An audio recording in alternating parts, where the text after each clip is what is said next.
Welcome, everybody. Welcome to the Leo Show.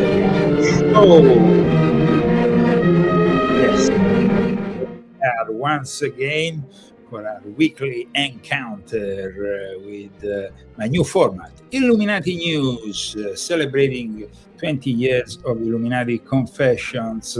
We started back in 2006. Now it's 2026.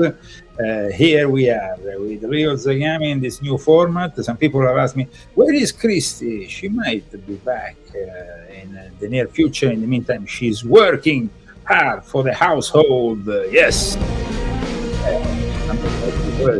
We are working.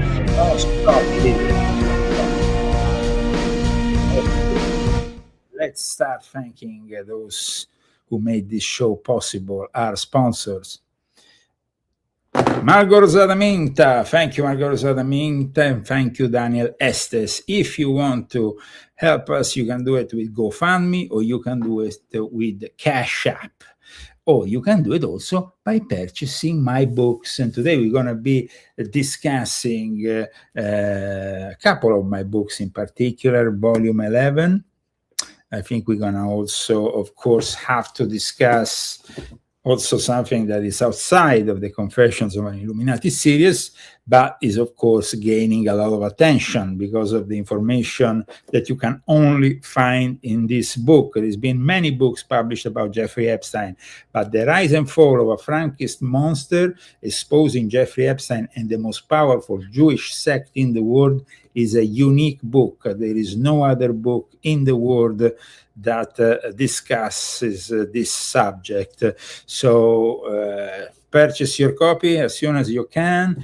And in regards to Volume 11, why Volume 11 is so important? Well, the title of today's show is giving it out. Are we mind control? Nothing is what it seems. Yes. Okay, and why nothing is what it seems? The whole crisis in the MAGA world erupted after the death of Charlie Kirk. And very few people know that one of the main people behind Charlie Kirk was actually the co-author of this important paper. This is the second edition of From Psyop to Mind War, The Psychology of Victory, by, at the time, Colonel Paul E. Valley, who was a commander of a very particular unit, and Major Michael Aquino, who then became himself Lieutenant Colonel Michael Aquino. And of course, Paul E. Valley is a guy you might also have encountered at Fox News. And this is important. Why? Well, let me show you a couple of things. It's important because we are all being played. one against the other. We are all being mind controlled in one way or another. Like I stated, that is Paul Vallely, because he's known as Paul Valley, but also Paul Vallely, is now a Major General, U.S. Army, retired, and he is involved in Turning Point USA.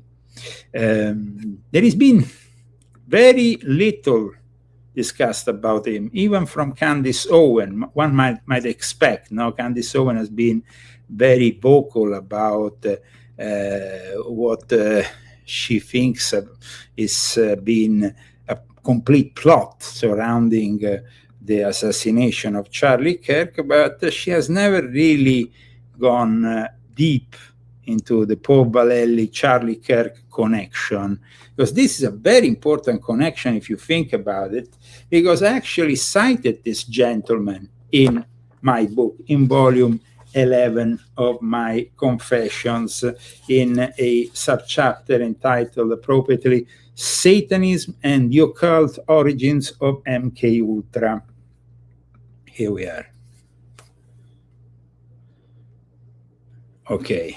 And here is the name of this gentleman we are discussing, who created the future of psychological operations together with Aquino, who is also the founder of the Temple of Set, ex-member of the Church of Satan, and this paper entitled From Psyop to Mindward, the Psychology of Victory.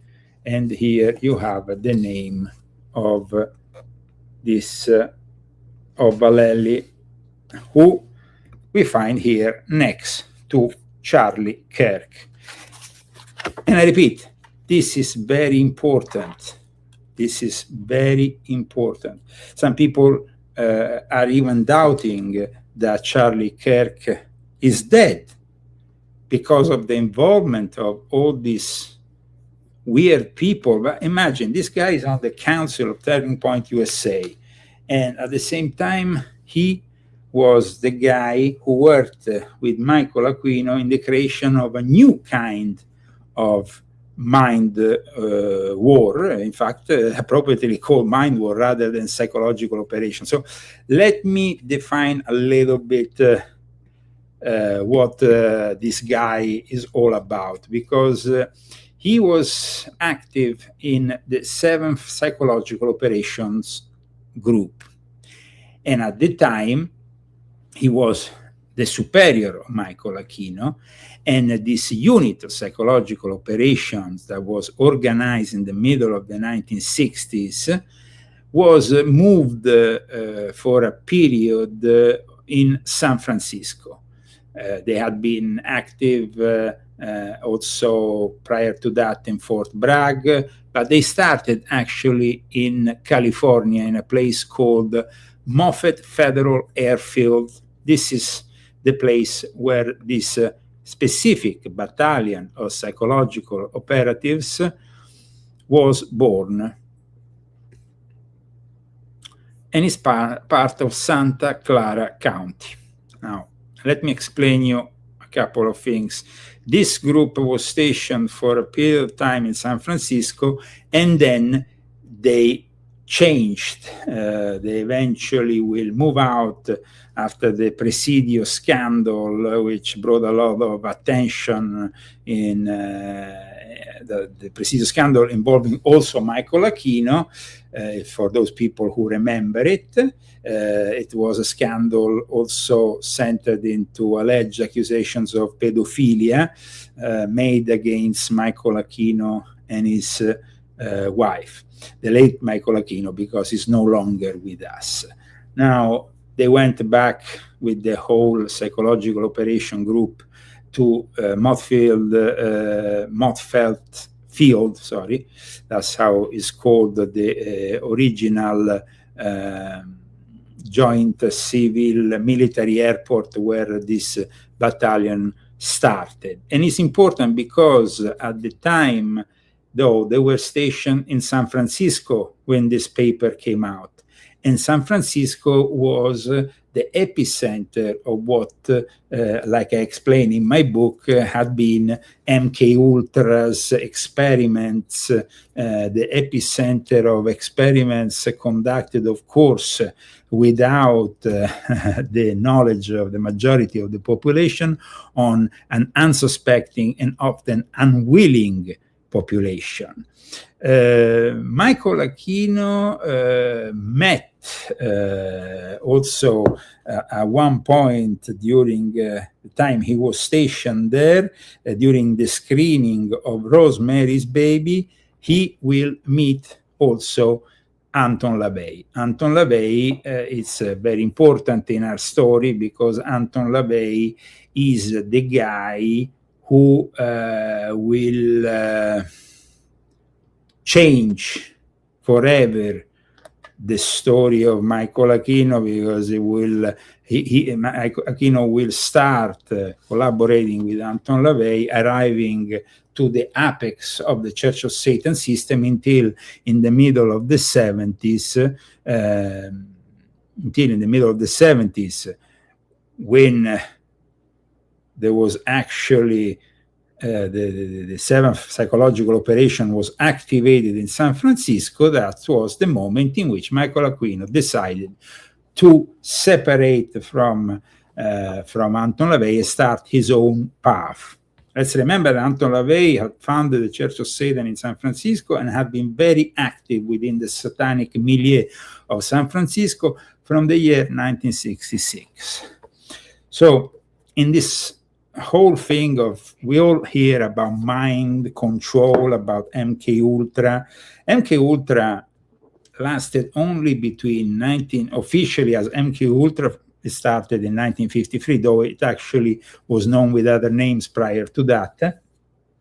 It had a couple of incarnations before that, but in reality, it was officialized with this name from 1953 to 1973. So it is also a very interesting synchronicity of events that brings Michael Aquino to work for the 7 psychological operations groups when they are about to constitute something new. The mind war that Michael Aquino talks about is a completely different approach. Let me describe you a little bit the differences with the prior approaches of psychological operations, the various methods. So, Win Vallely, who I repeat is still to this day one of the key figures in Turning Point USA,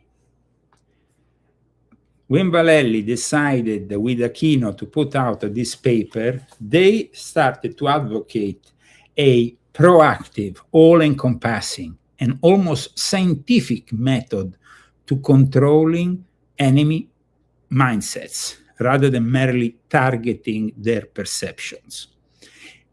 Their study they published is focused on overriding decision-making through total information control and atmospheric manipulation, whereas psychological operations, as we know them, are reactive and often integrated into a broader hybrid cognitive strategy. There is key differences between the mind war proposed by Vallely and what we still call psychological operations. So here we are, proactive versus reactive, mind war of Michael Aquino and Vallely versus the past. They wanted to rewrite the history of brainwashing and mind control. We know from those people who have read this book, this is the past, present, and future of mind control, from Sun Tzu to MK Ultra and beyond. And in fact, I started from the history of brainwashing from Pavlov all the way to social media in my account. And I talk, of course, of the mind war concept of Vallely and Aquino. The scope of control of Vallely that can be also in somehow seen within the work done for Turning Point USA is a specific one.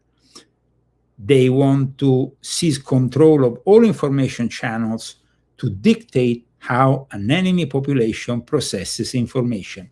But once that enemy population is us, because let's not forget, there was a big change that was also, there was a big change with PSYOPs, and psychological operations were conducted for years abroad, but they were absolutely prohibited here in the United States of America.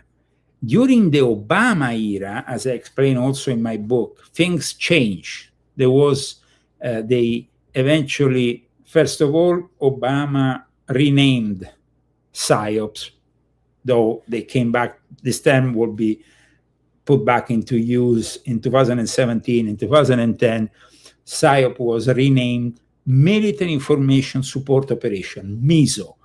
Why did they do that? Because they wanted to, of course, detach from all the operations done in the past. The name had come out, let's say, it was too known. So PSYOPs that usually involve careful creation and dissemination of some thoughts that are meant to transform the mind of the enemy, of the perceived enemy, suddenly the name was changed. But then there was also another big change that happened during the Obama era.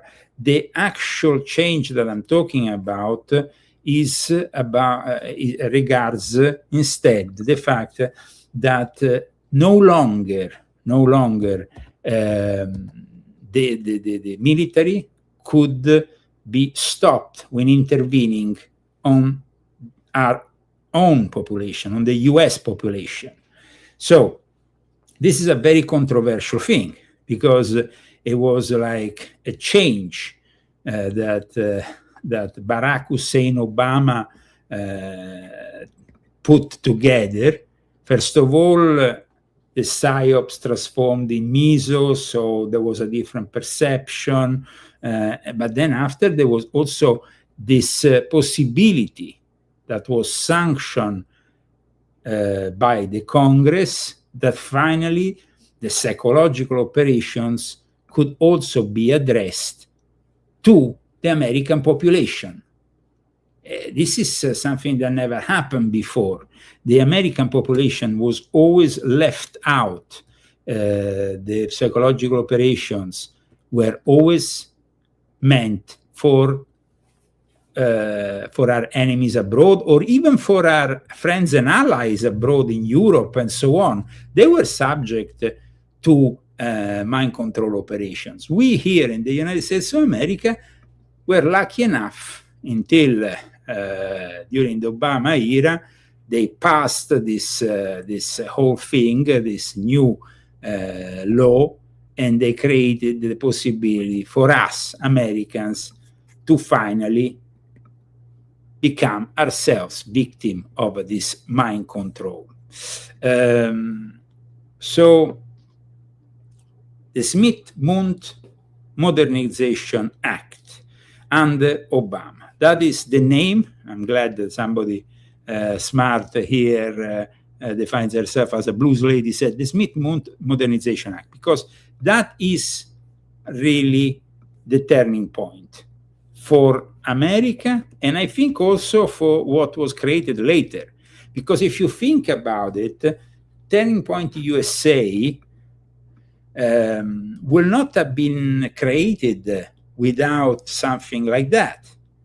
There will not have been the possibility of creating something like that.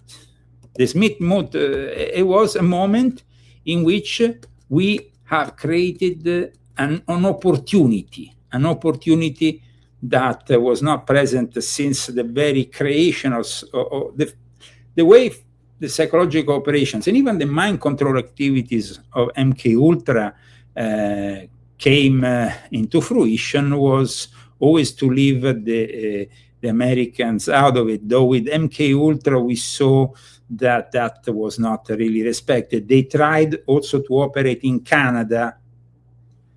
They tried to operate in Canada to avoid, the public scrutiny, and that is really what they tried to do for a long time. But I repeat, this is the moment of great transformation, which I've also underlined in volume 11 of my Confessions. You see here, Smith-Mundt was active since 1948, thanks to President Harry S. Truman. And soon after, we had the creation of course, Project Artichoke, and then we have, of course, MK Ultra. The Smith-Mundt Modernization Act of 2012 is the moment in which they can now bombard us, we, the American people, with their own propaganda.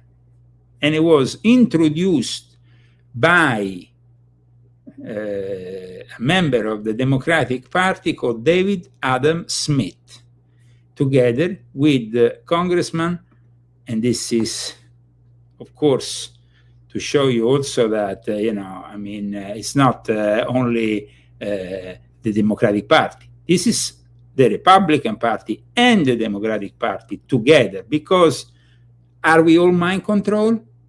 Nothing is what it seems. This is the subject of today.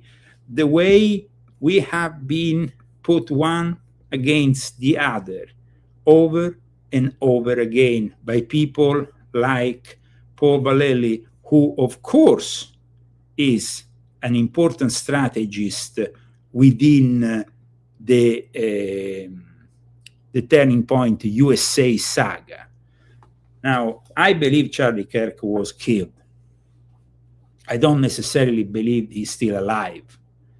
However, this guy here is probably responsible for a lot more than we are, of course, entitled to know. I repeat, this important figure of the mind control establishment is part of the advisory council of Turning Point USA. But also, imagine this. Paul Vallely now is part of the advisory council of Turning Point USA. At one point, we saw in the last few months of his life, Charlie Kirk started to wonder what was going on with the Epstein files. He was in contact with Candace Owen. Candace Owen openly speaks of the Sabbatean Frankist. The Sabbatean Frankist is a subject that, for example, Fuentes doesn't want to touch any longer. Candace Owens is, as you know, the political commentator and author that for years collaborated with Charlie Kirk. So somebody say, no way, totally, obviously fake. What is fake? Sorry. No, this is completely correct. Here we are talking about Paul Vallely, and he is in the board. And not only that, we have, of course, even photos, but you just have to go on his Wikipedia and you will see that he's involved with Turning Point USA. I'm not talking without having, of course, the necessary evidence. I'm not like Candace Owen that just likes to talk about it, this whole thing since Charlie Kirk died. I never really talk much about it. Of course, I discussed immediately after Charlie Kirk's death what was written on those bullets, the connection with Bella Ciao, and all that. But now we are, after many months, discussing something which is the future of Turning Point USA. Because a guy like Paul Vallely, who is a guy in charge of mind war, who is a guy who has devised this technique, is now, and guys, come and check. Here, the Wikipedia, if you don't want to believe me. It says here, he has served as military committee chairman for the Center for Security Policy and runs the conservative political organization Stand Up America US. Vallely was part of the leadership of Charlie Kirk Turning Point USA, seated on the advisory board. Okay. It's even here. Our team. Watch. Now, of course, the guy might have exited Turning Point USA because at the beginning of this year, his name came out and was, of course, the inconsistency of having a guy associated with Michael Aquino in the council of organization who basically deems to be Christian and whatnot, it was too much. You see, it's about manipulation and propaganda. Like I said, I wrote extensively about it in my book. Michael Aquino said, in regards to propaganda, quoting Michael Aquino, despite exhaustive efforts to respectabilize it, propaganda as a concept still labors under the negative image Joseph Goebbels and his propaganda ministry created during the Third Reich. Goebbels' passion for the utility of propaganda led him to an arrogant contempt for uncontrolled, purposeless information.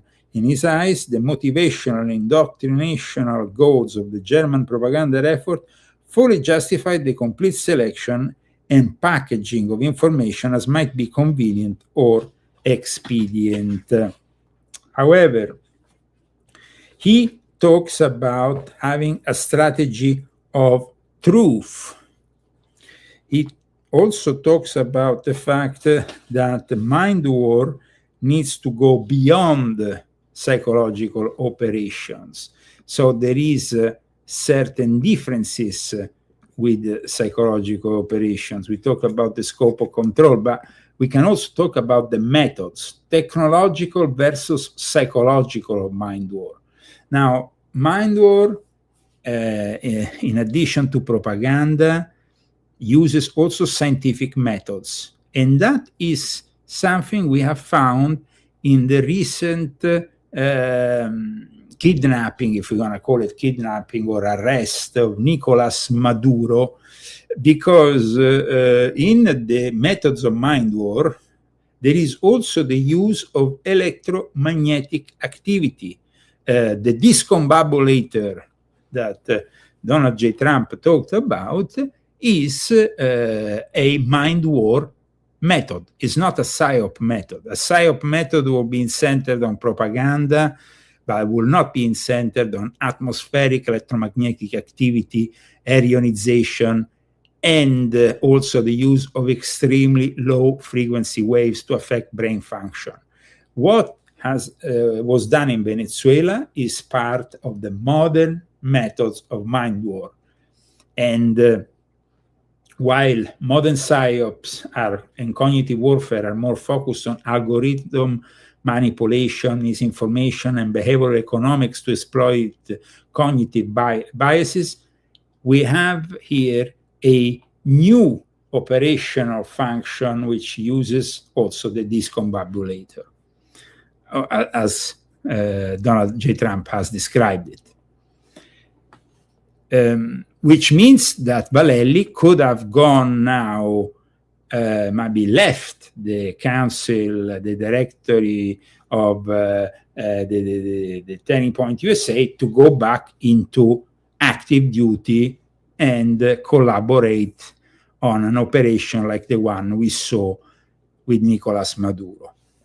Now, regarding the targeting of the audience, mind war, as conceptualized in Vallely's and Aquino's paper from 1980, that was then republished in 2003, as I explained, because that was when the war in Iraq, and so the first war in Iraq, we had, of course, then the war in Iraq and the complete takeover of Iraq with the capitulating statue and all the show that followed. That was part of a specific mind war operation that was already taking over from the psychological operations of the past. Now, mind war is always being conceptualized and designed for foreign audiences, but hinted at the need for a total understanding of human psychology, whereas modern cognitive warfare explicitly targets the cognitive domain of both adversaries and domestic populations. However, we have seen then with the Smith-Mundt Reformation Act that is not anymore something that is precluded only for foreign audiences, but it can be essentially used also for our own American people here in the United States of America. Now, essentially, mind war, in the way that Valelli and Aquino envision, aims for a total systemic and preemptive psychological victory. This is not what modern PSYOP still claims to do, which is still in part of an hybrid warfare. So PSYOPs operate within an hybrid warfare focusing on influencing behavior in a fast-paced digital environment using social networks. And let's say that part of that kind of modality was seen, for example, during the Arab Spring revolutions of sorts in the Middle East.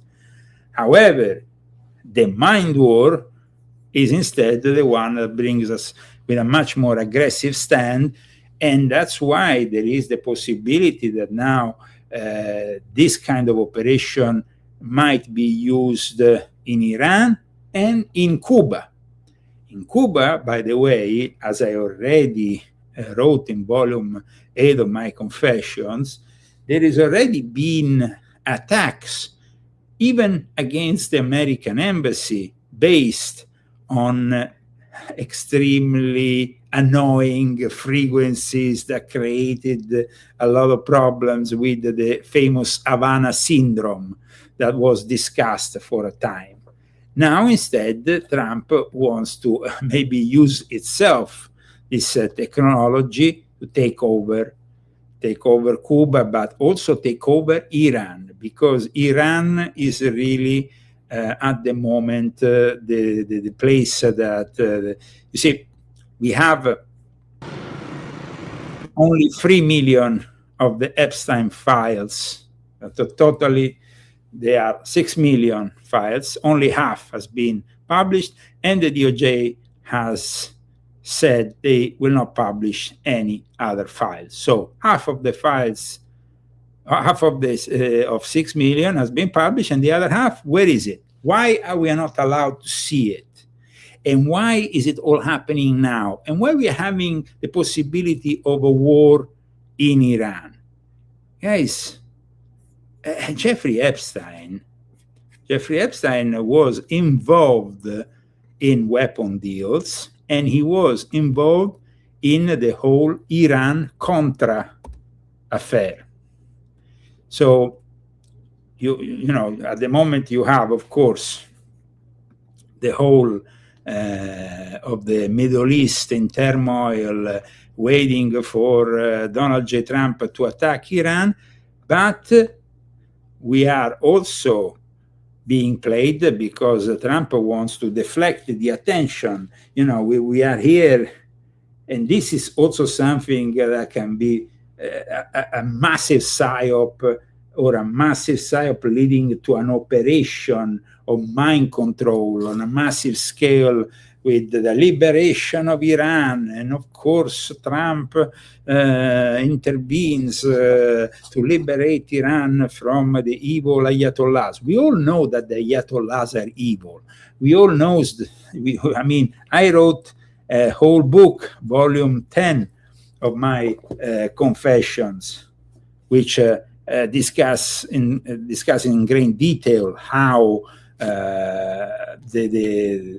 how Ayatollah Khomeini came to power after the revolution in 1979, and how, of course, the Shah was deposed after, for many decades, him and his father supporting, of course,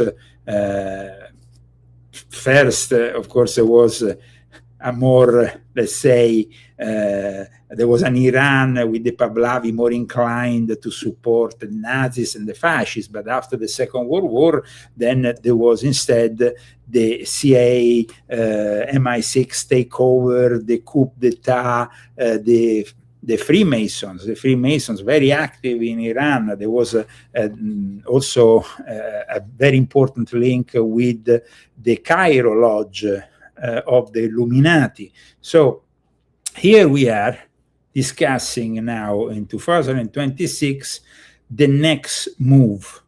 Now, the next move is always about deflecting the attention. Recent investigative reporting has suggested that Jeffrey Epstein's early, rapid accumulation of wealth at high level was also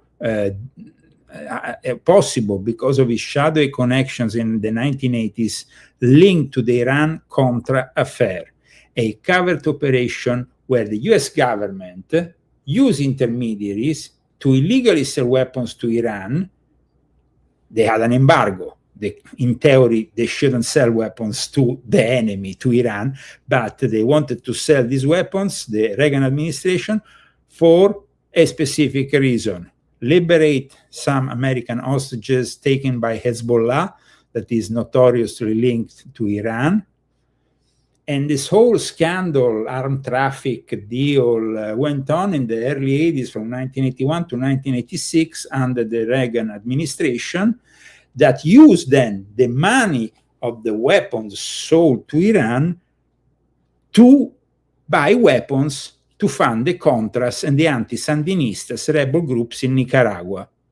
So here we have a complete, connection with everything that goes on now. Jeffrey Epstein involved with the Iran-Contra affair, and of course with Les Wexner, who, like I explained in my book of Jeffrey Epstein, has a very important role in all the Jeffrey Epstein affair with the Ghislaine Maxwell, because he was also Sabbatean Frankist.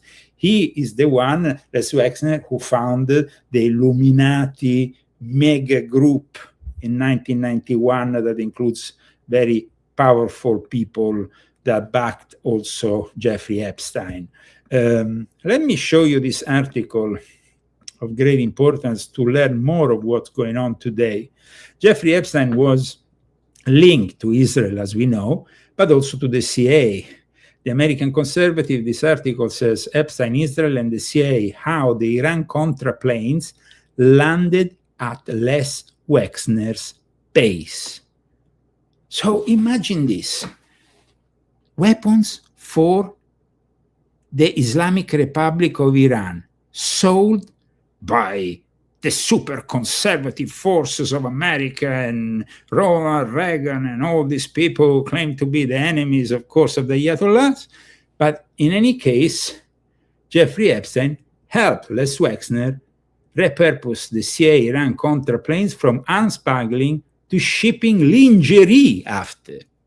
So you see, it goes from shipping lingerie and young girls to shipping weapons. So from shipping weapons to shipping lingerie, and everything is very fluid.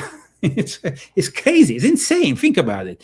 And then we have the former Prince Andrew, which is another important figure that happens to be, of course, a protagonist of my book, The Rise and Fall of a Frankist Monster. Now, the former Prince Andrew does something really weird in these images that I'm about to show you, because, of course, everybody says Andrew Mountbatten Windsor, as he's called now, he's no longer a prince, is on top of a girl in these photos, but he's not doing something that you will, this doesn't seem sexual. this is weird, guys. This is something very weird. These 3 pictures, a man believed to be, of course, Prince Andrew, is a former Prince Andrew, the disgraced former Duke, they call him here. But watch here. He's touching her, especially in this pic, like you will see sometimes. This is the kind of thing a healer will do, touching specific part of your body. I mean, it doesn't seem like these people were naked and having sex here. There's something really weird going on with the former Prince Andrew. And on the back of Prince Andrew here, you have, of course, somebody who might be Jeffrey Epstein sitting down. But why is Prince Andrew picture crouching on all fours over a woman whose face is redacted? Let's remember that in these documents that have been published, and they're only half of what is left, we don't see images of women. They have been all erased, all covered. The only woman is Ghislaine Maxwell, and then you have men, of course. However, the DOJ has erroneously, between brackets, left the names of many of the victims. They spent months saying that they would take out the name of the victims. Instead, they didn't. There is a lot of disappointment. And this is the testimony of one of the victims. As far as Todd Blanche commenting on the privacy of survivors, you know what? Give me a break. You're not going to gaslight me into believing that this administration has prioritized the survivors or have cared about the survivors. You and the DOJ, let me be very clear, the DOJ, when they were recklessly releasing these documents, there were several victims that were not redacted. And I'm not talking about myself because I'm okay not being redacted. But what about the girls that were Jane Does from the very beginning when it all started? And instead of following that lead of keeping them, as Jane Does and caring about their privacy, the DOJ released documents with their names. Some of them had their phone numbers and addresses attached. And you want to preach about transparency? Perhaps you were being, to me, it's deliberate. I mean, I don't know how anybody can look at this and not see the way in which they're releasing information is deliberate. It's retribution in my eyes. And I think, where's Pam Bondi in all this? Why didn't she give the press conference?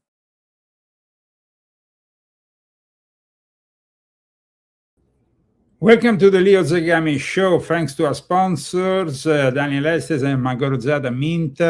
We are able to bring you this weekly show. Also, thanks to the people who purchased my books. We are discussing today a very complex topic. We have seen some very weird images of a former prince who seems to be doing a ritual, or maybe he's actually involved in an hypnotism session, because that's also something that you can do when you're hypnotizing people, no? So it is pretty interesting what is going on here. In the meantime, we have the possibility of an all-out war with Iran, which of course will deflect from all the interests that at the moment we have on the Epstein files, and also on other events of interest. We always need to deflect the attention, with caricatures, even like this Batman fellow who at one point showed up here in California discussing what is going on with ICE. It seems like it's all a great big show. What the are we doing here? Seriously, you have had months to prepare for this upcoming event. I don't give a damn if this is outside of decorum. People are dying on our streets every single day. Okay, so we had also Batman intervening at a council meeting here in California, very upset about what's going on with ICE. We saw also this whole thing unfolding since the killing of Preti. We saw also a lot of chaos and distraction, because let's not forget that the more we distract people, the less they understand the importance of the Epstein files that just revealed that Elon Musk is a great liar, for example.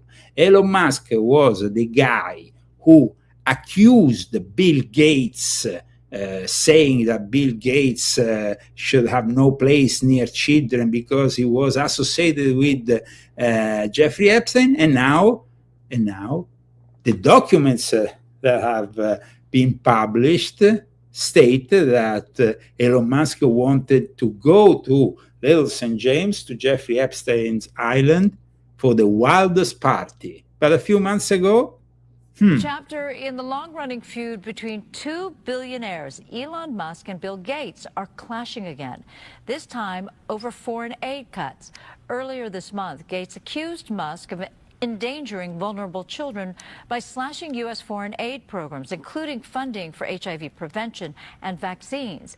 Well, today... Let's not forget that Bill Gates then was a special guest at the White House later on, after this. What a show! Musk fired back at the Bloomberg Qatar Economic Forum, calling Gates' claims false and demanding evidence. Yeah, it's a huge lie. I know, you've said that already. I wondered, Also, and I'm just... who does Bill Gates think he is to make comments about the welfare of children, given that he frequented Jeffrey Epstein? He frequented Jeffrey Epstein, and he didn't? Elon Musk also frequented Jeffrey Epstein. I mean, this guy is really no shame. He said he regrets those, and he's... Tonight, a woman who disappeared last year is breaking her silence. Hannah Koboya. Whatever, guys, whatever. I mean, it's insane, the level of hypocrisy of people like Elon Musk attacking Bill Gates. And now the latest, the latest thing that Elon Musk says is the Epstein files don't matter. Of course they don't matter. Once they show that you went and had lunch at your SpaceX headquarters with Jeffrey Epstein, that you actually asked Jeffrey Epstein to participate to the wildest parties. Of course, now he insists Epstein files don't matter. Not only that, he actually requires, he is asking for the files that are called a great distraction, that to be removed. He says things that are out of this world. I mean, the reaction that Elon Musk is having is pretty pathetic.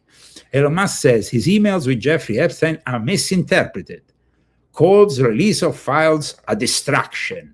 A distraction from what, sorry? A distraction from what?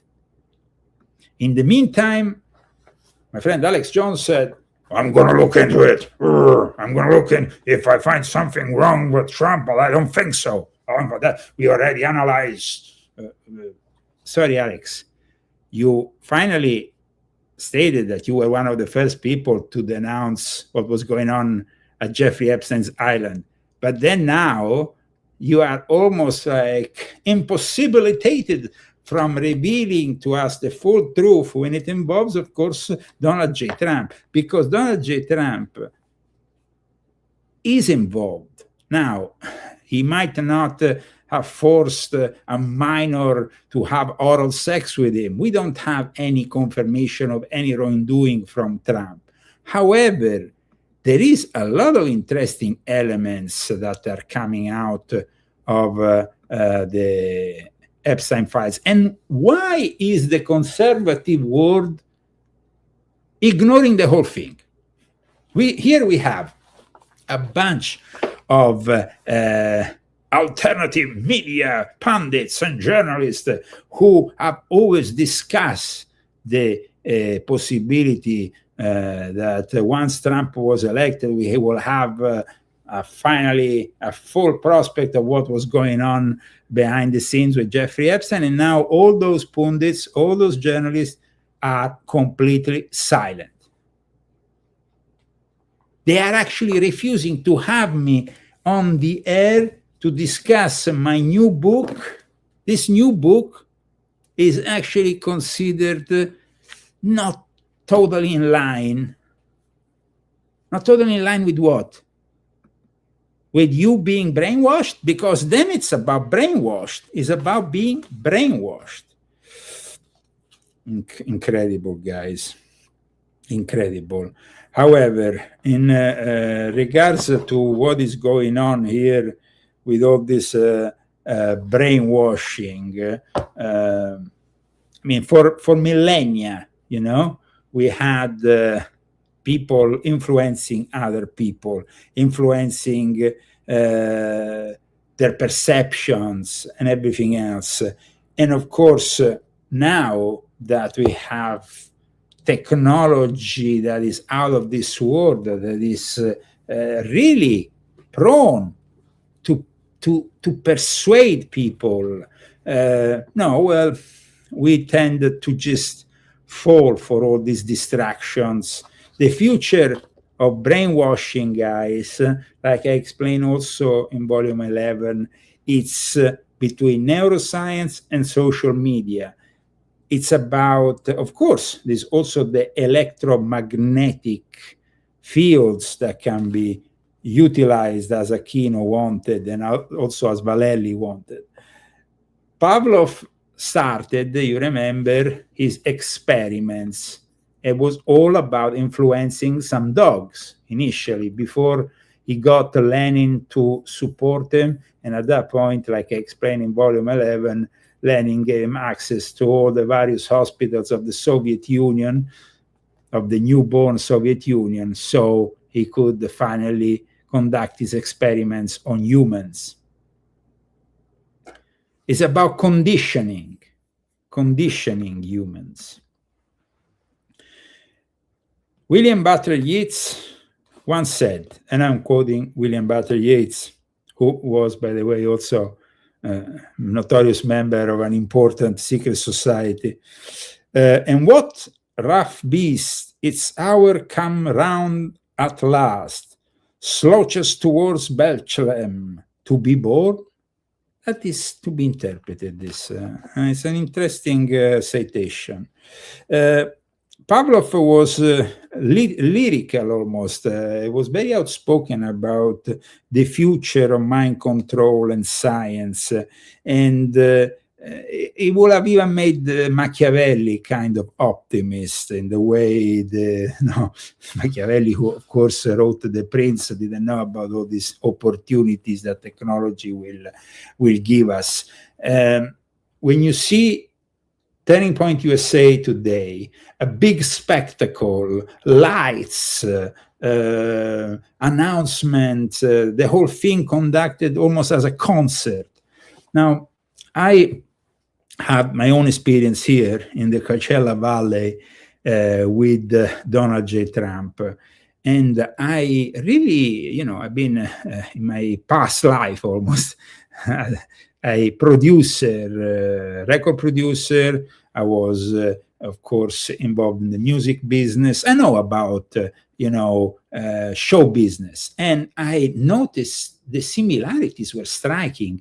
It wasn't really like in the past, you had the usual politician talking to the audience, almost inevitably bored after the first half an hour because it will be kind of repetitive, the tone will not be.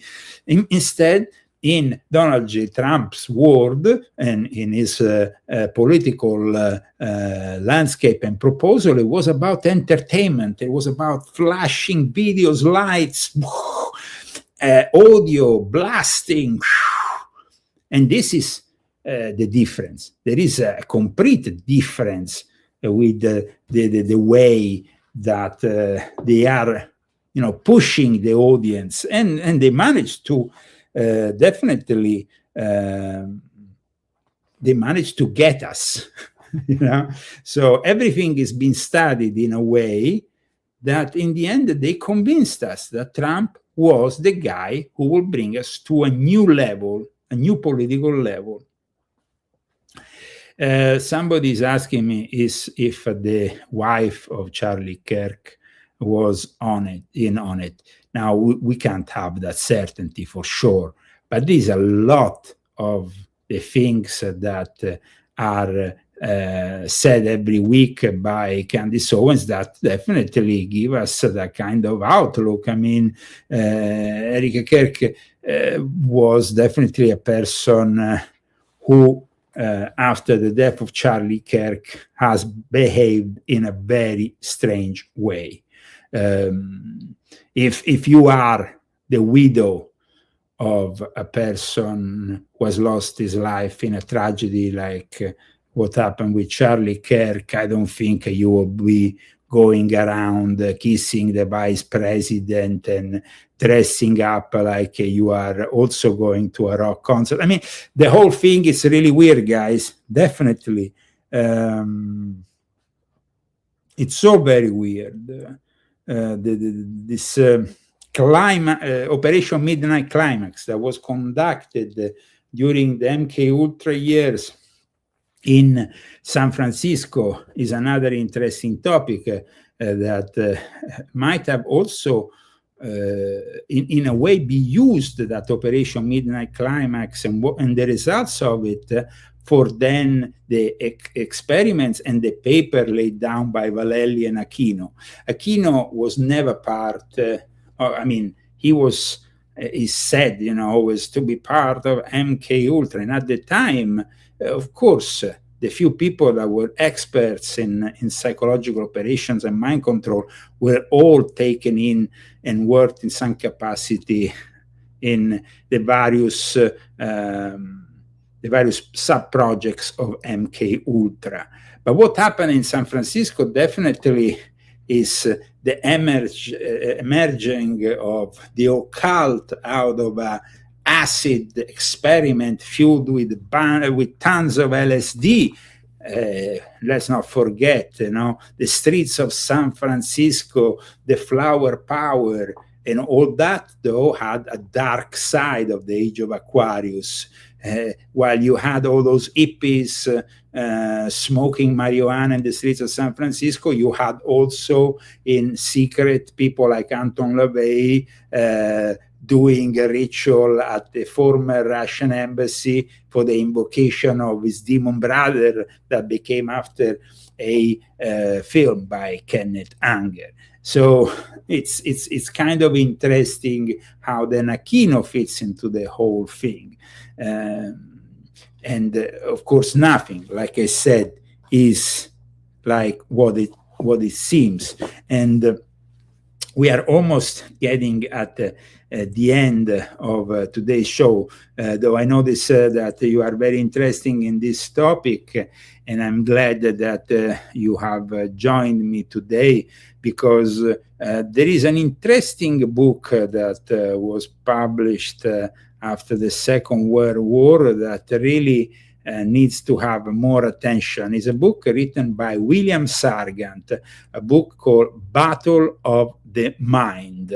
Battle of the Mind was published originally in 1957. So just after the beginning of MK Ultra, 1957, we were also starting to see, we were about to see the launch of a very important book that then will become a film. I'm talking about the Manchurian Candidate that came out in 1959.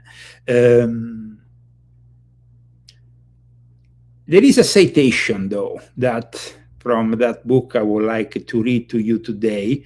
It's a citation that comes from a sermon on the work of the Holy Spirit of George Salmon, made in 1859. We have still much to learn, and I'm quoting here, as to the laws according to which the mind and body act on one another, and according to which one mind acts on another. But it is certain that a great part of this mutual action can be reduced to general laws, and that the more we know of such laws, the greater our power to benefit others will be. If, when through the operation of such laws, surprising events take place, and we cry out, "Such is the will of God," instead of setting ourselves to inquire whether it was the will of God to give us power to bring about or to prevent these results, then our conduct is not pity, but sinful laziness. George Salmon, 1859.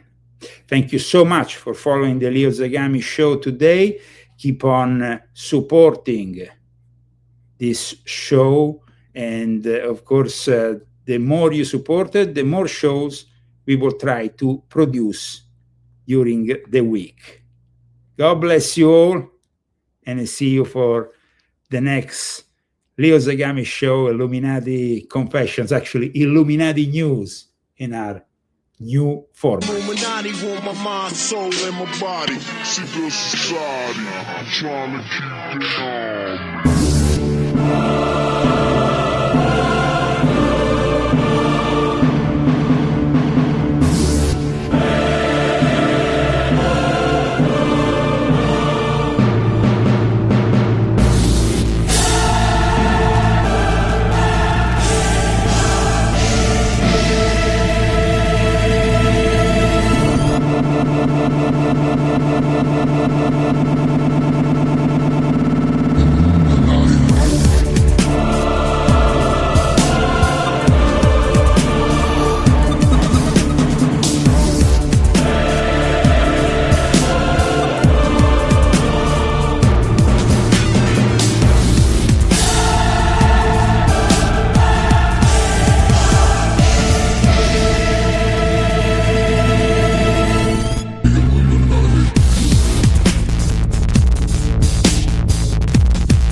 Illuminati want my mind, soul, and my body. Secret society, I'm trying to keep it on.